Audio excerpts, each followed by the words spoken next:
أما بعد فأعوذ بالله من الشيطان الرجيم بسم الله الرحمن الرحيم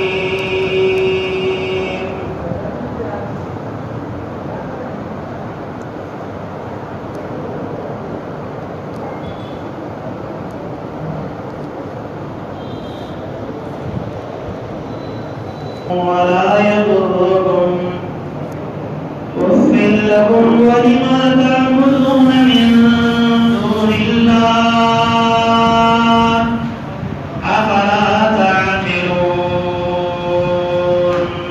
قالوا حرقوا وانصروا آلهتكم إن كنتم فاعلين قلنا يا نار كوني بردا وسلاما على إبراهيم وأرادوا به كيدا فجعلناهم الأخسرين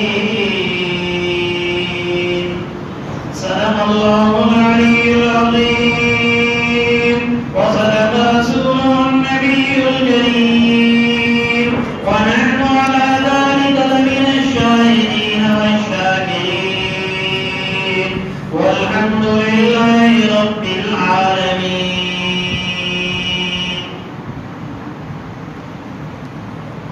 حضرت ابراہیم علیہ نبینا علیہ الصلوۃ والسلام نے جب سارے بتوں کو توڑ دیا اور بڑے بت کے گلے میں کلاڑی لٹکا دی،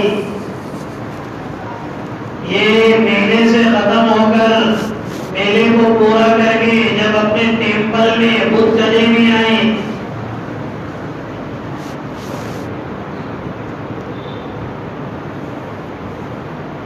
تو سارا نظام دھرم انہیں نظر آیا کہ یہ ٹوٹا ہوا ہے، وہ ٹوٹا ہوا ہے، کسی کے ہاتھ نہیں، کسی کے پاؤں نہیں۔ پھر جب بڑے بت کی طرف دیکھے تو اس کے گلے میں تو کلاڑی لٹکی ہوئی۔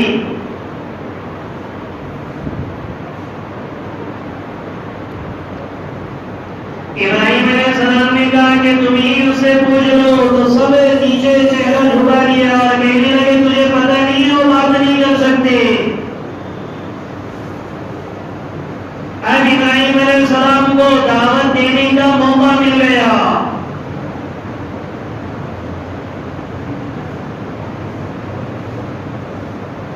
اب انہوں نے دعوت دی، قال فتعبدون من دون الله ما لا ينفعكم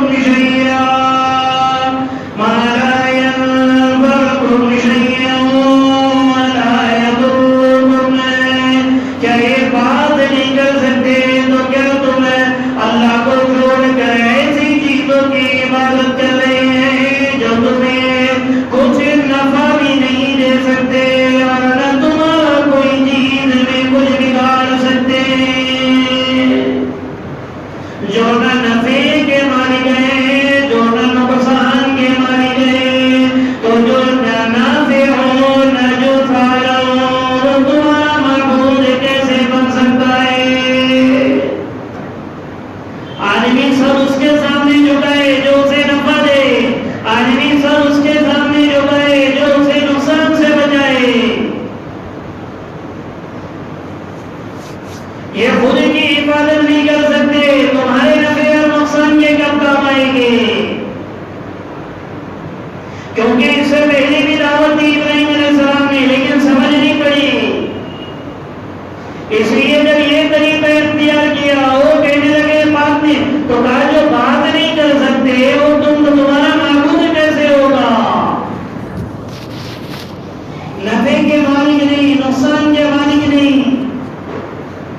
کہ ایک اللہ کو چھوڑ کے 360 بتوں کی تم پوجا کر رہے ہو،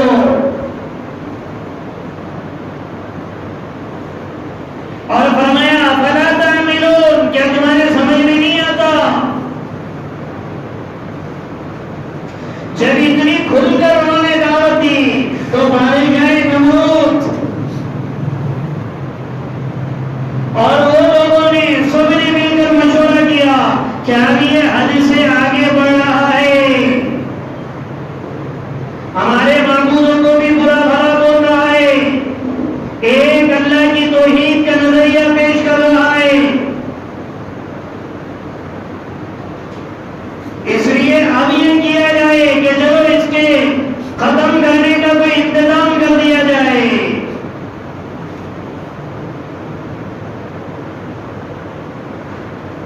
سب نے مشورہ کیا کہ کیا کیا جائے، تو کہا گیا اس آگ جلاؤ اور آگ میں اس کو زندہ جلا ڈالو۔ پورے عراق والوں نے ایک مہینے تک لکڑیاں جمع کی۔ کتنے مہینے تک؟ ایک مہینے تک۔ اور جو کہ اس زمانے میں سارا دارو مدار ایک لکڑیوں پر اور دوسری چیزوں پر ہوتا تھا، اس لیے ایک مہینے تک لوگوں نے چھان بین کی اور پھرتے رہے، پھر کر ایک جگہ جمع کیا لکڑیاں، پھر وہ ایک مہینے تک کتنی لکڑیاں جمع ہو گئی ہوگی، پھر اس میں آگ 7 دن تک لگائی،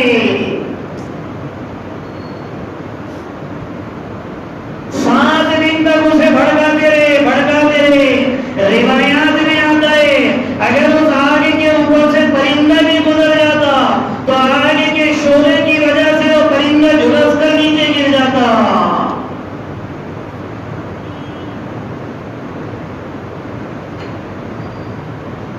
اتنی آگ لگائی، تو جب اتنی آگ لگائی تو ظاہر سی بات ہے اس کے قریب کون جائے گا؟ اس کی تپیش اور اس کی لپیش اور اس آگ کی حرارت۔ ابراہیم کو پھینکنا ہے تو پھینکیں گے کیسے؟ پھینکنے کے لیے قریب جانا ہے، اور قریب جا نہیں سکتے، اگر خود جائیں گے تو خود جل جائیں گے۔ اب اسی کشمکش میں شیطان آ گیا ان کے پاس، اور شیطان نے آ کر کہا کہ اگر تم کو پھینکنا ہی ہے تو گوچیا بنا دو، انجنیق، یعنی پہاڑ پر اس طریقے سے اور ادھر سے دو طرف سے دو چیزیں ایسے کمبے کی طرح، یہ اس کی طرح کمبے کی طرح دو طرف سے بنا دو، درمیان میں ربڑ کی کوئی چیز رکھو اور اسی کے اندر پتھر رکھ دو، اور یوں کر کے پتھروں کو پھینکا جاتا۔ کہنے لگے ابراہیم علیہ السلام تو اس میں بھی لاؤ اور زور سے کھینچو تو دور جا کے خود ابراہیم آگ میں چلے جائے گے۔ سب سے پہلے استعمال ابراہیم علیہ السلام کے لیے ہوا اس کا انجینئر۔ پھر بعد میں چل کر بڑے بڑے پتھروں سے اگر پہاڑ کی دیوار، فصیل کی دیواریں اور قلعے کے دروازے توڑے جاتے تھے، یا پھر آگ کے انگارے پھینکے جانے لگے، بعد میں وہ اس کی طرح اس سے پھینکے جاتے تھے، اور جنگوں اور غزوات میں اس کا استعمال ہوتا تھا۔ شیطان نے جب یہ رائے دی، سب کے سمجھ میں آیا تو بنایا گیا۔ آج بھی عراق میں وہ ویسا ہی بنا ہوا ہے، 4000 سال ہو گئے اسے، جس میں ابراہیم علیہ السلام کو رکھ کر پھینکا گیا اسی طرح بنایا گیا۔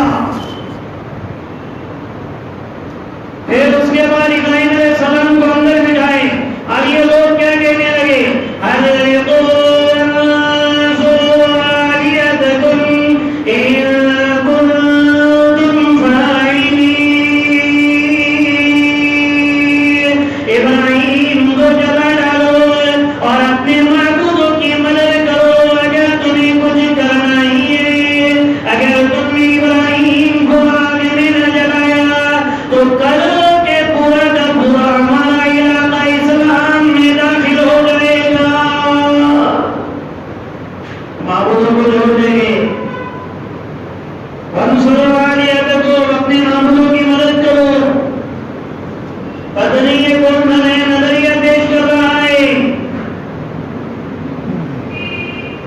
اب جو 1 مہینے تک اس کی لکڑیاں جمع کی گئی، 7 دن تک اس آگ کو دہکایا گیا، پرندے اگر اوپر سے گزرتے تو وہ اندر آ کر مر جاتے. تو ایسی آگ بھی ابراہیم علیہ السلام کو ڈالا جا رہا ہے. روایتوں میں آسمان کے فرشتے رونے لگے کہ اللہ یہ کیا کر رہے ہیں اپنے خلیل کے ساتھ.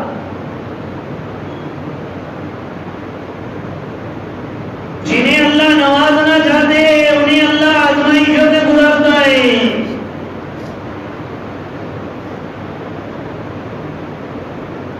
سونا اسی وقت سونا بنتا ہے جب وہ آگ میں تپتا ہے. تم آگ میں تپو گے نہیں، آزمائشوں کے بھٹیوں میں جلے گے نہیں، تو پھر اللہ کے یہاں مقام کیسے بنے گا؟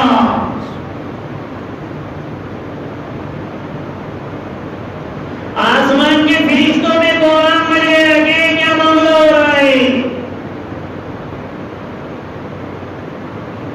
اب جب پھینکنے کی باری آئی تو سیدنا حضرت جبرائیل علیہ السلام تشریف لائے.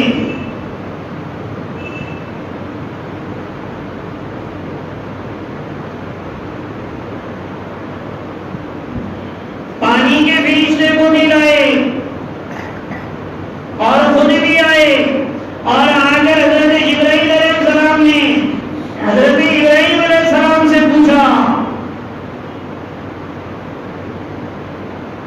چونکہ انہوں نے یہ کہا تھا ان کنتم فاعلین، کرنا ہی ہے تو اس کو جلا ڈالو، دنیا کی کوئی طاقت تمہیں نہیں روک سکتی. اب دیکھو یہ معاملہ اللہ کا، فرشتے کا اور ابراہیم اور خلیل کا.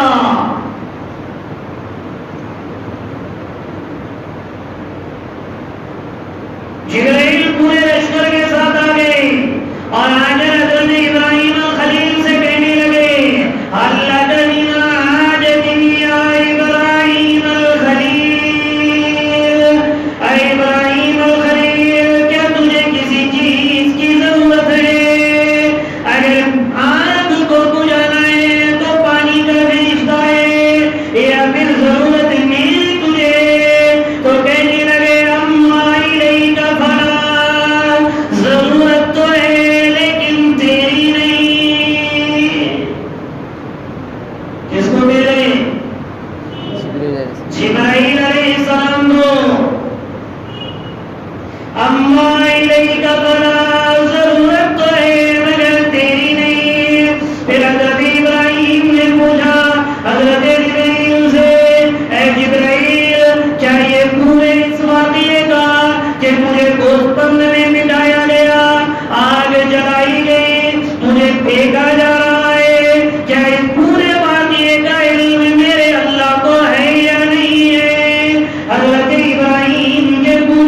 جن کا تعلق اللہ سے حد سے زیادہ بڑھ جاتا ہے نا، وہ اپنی بھی شکوے اور شکایتیں اللہ کے سامنے نہیں رکھتے. یہ تو چنٹو پنٹو لوگ ہوتے ہیں جو بڑی بڑی اللہ کے سامنے شکایتیں رکھتے. ورنہ جنہیں خلت ملتی ہے وہ کہتے ہیں جب مالک کو پتا ہے تو دروازہ کھٹکھٹانے کا کیا مطلب. اس لیے آپ نے دیکھا ہوگا ہمارے اکابرین کو، بزرگان کو خود بڑی بڑی بیماریوں میں رہتے لیکن دوسروں کو دعا پھوک پھوک کر اچھا کرتے.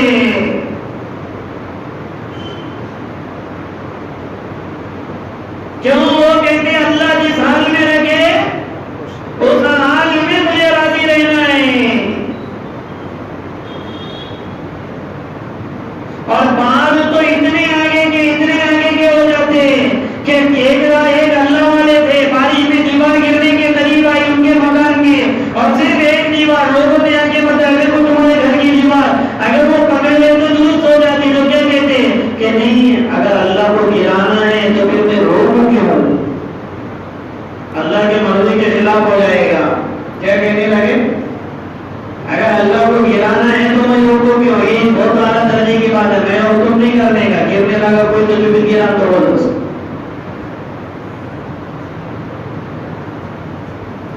بہت اعلیٰ درجے کی بات ہے جب آدمی کو دنیا کچھ نہ سمجھے، صرف اللہ ہی اللہ سمجھے.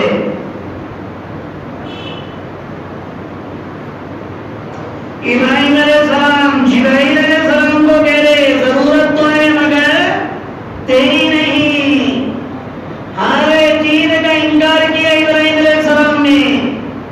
تب جا کے اللہ نے ڈائریکٹ آگ کو ہی کھلے گلزار بنایا. اور نہ پانی نہیں برسا سکتے تھے اللہ. ارے بھائی آگ کو بجھانے کے لیے پانی نہیں برسا سکتے تھے، ہوا چلا کے آگ کو نہیں بجھا سکتے تھے. آگ تو جل رہی ہے، آگ ساری دنیا دیکھ رہی ہے، اور وہ آگ میں سے اللہ نے طاقت کو نکال لیا. کیوں؟ ابراہیم نے ڈائریکٹ رابطہ اس سے کیا. اس لیے جب بھی مصیبت یا کوئی پریشانی یا کوئی معاملہ ہے تو آدمی ڈائریکٹ اللہ سے لینے والا رہے، ڈائریکٹ اللہ سے لینے والا رہے. سب کے لیے اللہ نے کوئی اللہ والوں کو چاہا کے نہیں دیتے رہتی ہے، سب کو سرمایہ اللہ نے اتنا ہی دیا ہے. اور وہ میری ضرورت کو اللہ والا تو نہیں سمجھے گا، میری ضرورت کو تو میں سمجھوں گا، تب جا کے آنکھوں سے آنسو بہیں گے.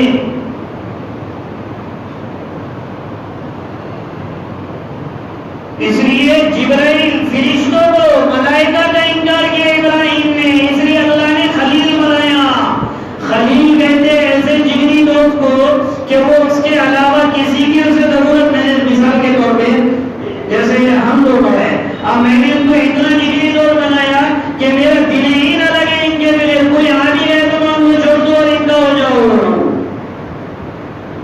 اور اس طرح دوست بنانا شریعت میں درست نہیں ہے.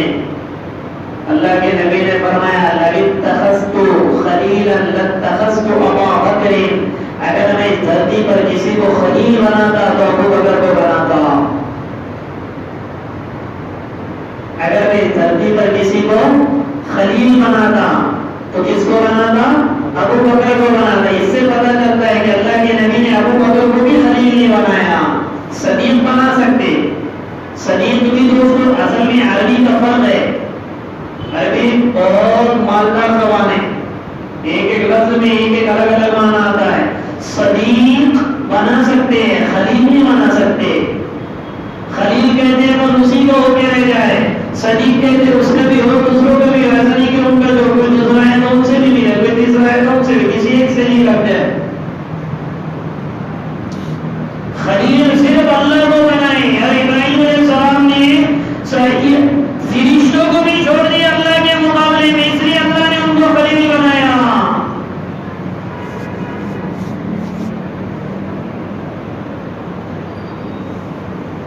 اور یہ سارا واقعہ کب ہو رہا ہے؟ وہ اس بند سے نکل گئے اور آگ میں گرنے والے، اس کے درمیان یہ مکالمہ ہو رہا ہے. ضرورت ہے؟ کہنے لگے نہیں.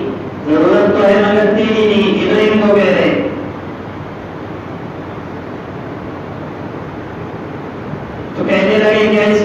آتی ہے کہیں میرے اللہ کو ہے؟ ابراہیم نے کہا وہ تو چونٹی ذرہ ایک ایک چیز سے واقف ہے، دل میں آنے والے لینے والے انگڑائیوں سے بھی وہ واقف ہے۔ تو ابراہیم علیہ السلام نے فرمایا جب مالک کو پتا ہے تو دروازہ کیوں نہ کھٹکانا؟ جب جلیل جلانے کے لیے تیار ہے تو خلیل بھی جلنے کے لیے راضی ہے۔ صرف معاملے کو اللہ کے حوالے کیا، کیونکہ اس کل کائنات کا ذرہ اور جبرائیل، ذرہ اور آسمان، چیونٹی اور کل کائنات سب اللہ کے قبضے میں ہیں۔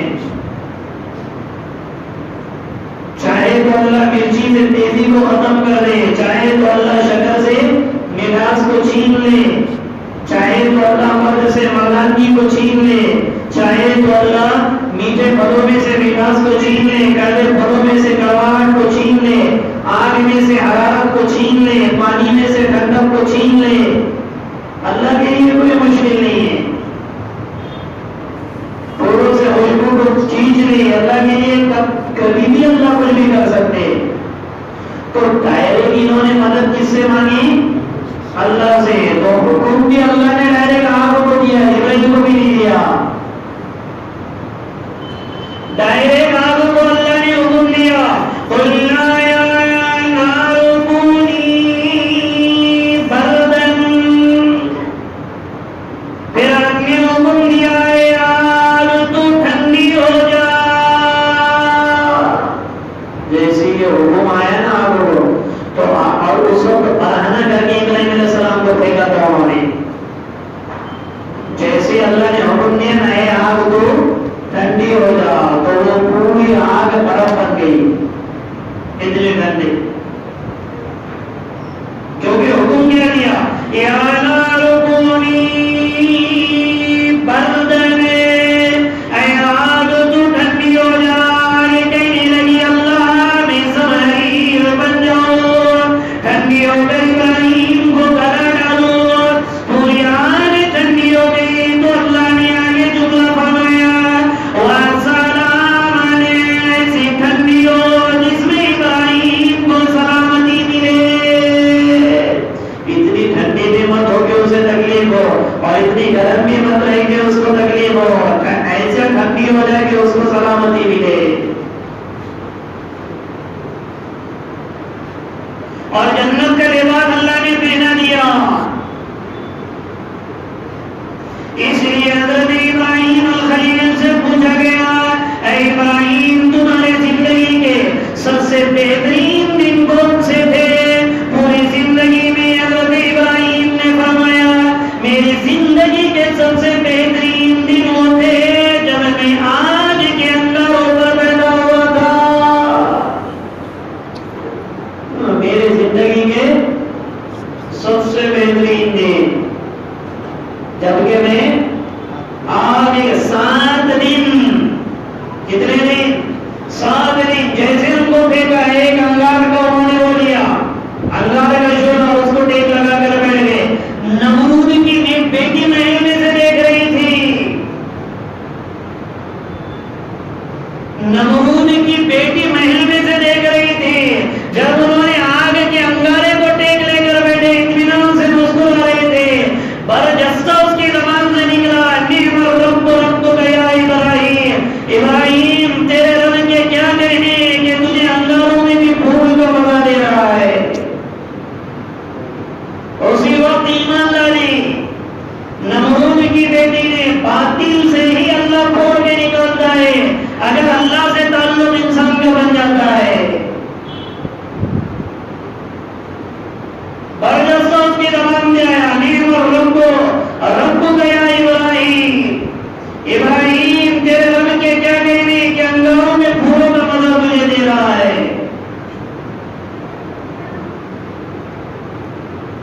تو انہوں نے یہ معاملہ کیا ابراہیم علیہ السلام کے ساتھ، وَأَرَادُوا بِي كَيْدًا فَجَعَلْنَاهُمُ الْأَخْسَرِينَ،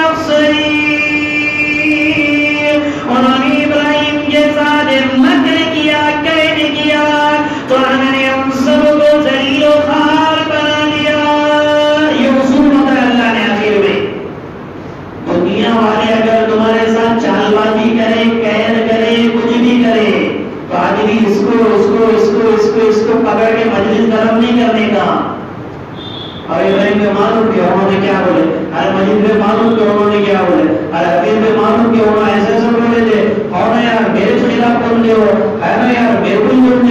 مجلس سے گرم کرنے کے بجائے معاملہ اللہ کے حوالے کر دینا، سامنے والے کو اللہ ذلیل کر کے بتاتے. یہ ایک آیت میں اللہ نے پورا اصول بتائے علیہ السلام کے بعد. ارادو بھی کئی دن انہوں نے قید کیا ابراہیم کے ساتھ، چال بازی کی، مکر کیا. فجعلناهم الاخسرین، ہم نے ان سب کو ذلیل اس لیے بنایا کہ انہوں نے ابراہیم نے جبرائیل کو بھی راستے سے ہٹا کے معاملہ اللہ کے حوالے کیا. سب کچھ کر کے بھی ناکام ہو گئے. آدمی نہیں بولتا ہے میں نے اس کے خلاف کیا نہیں کیا، لیکن چلو کامیابی ہو کے رہ گیا. فجعلناهم الاخسرین، ہم نے، لیکن یہ کب ہوگا جب مکر کرنے والے، قید کرنے والے اگر کرنے کے بعد وہ آدمی معاملے کو اللہ کے حوالے چھوڑ دے، اگر وہ بھی سازشیں کرنا شروع کر دے، تو پھر اللہ دونوں کو آمنے سامنے لا لیتے اور اپنی مدد اور نصرت کو کھینچ لیتے. جاؤ دیکھو کرو ٹکر لو، جن کے بعد اسباب زیادہ ہو گئے وہ غالب آ جائے.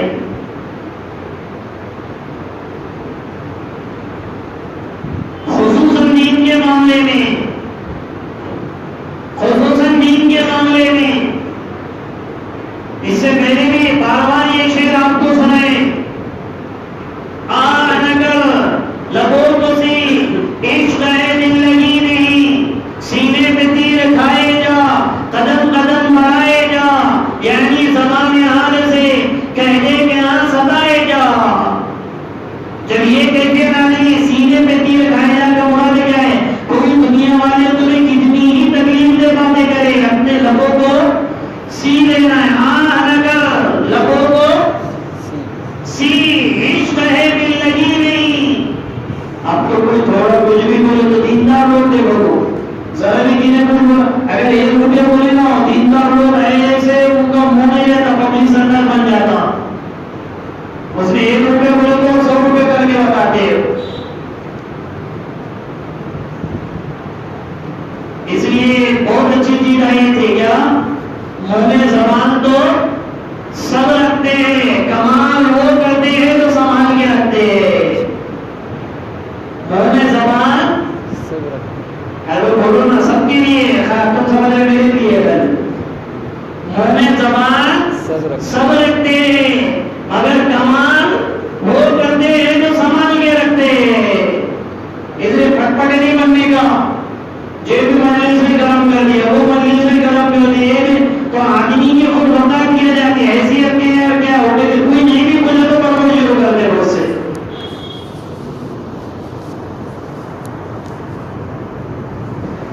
منہ زبان سب رکھتے ہیں، کمال وہ کرتے ہیں جو سنبھال کر رکھتے ہیں.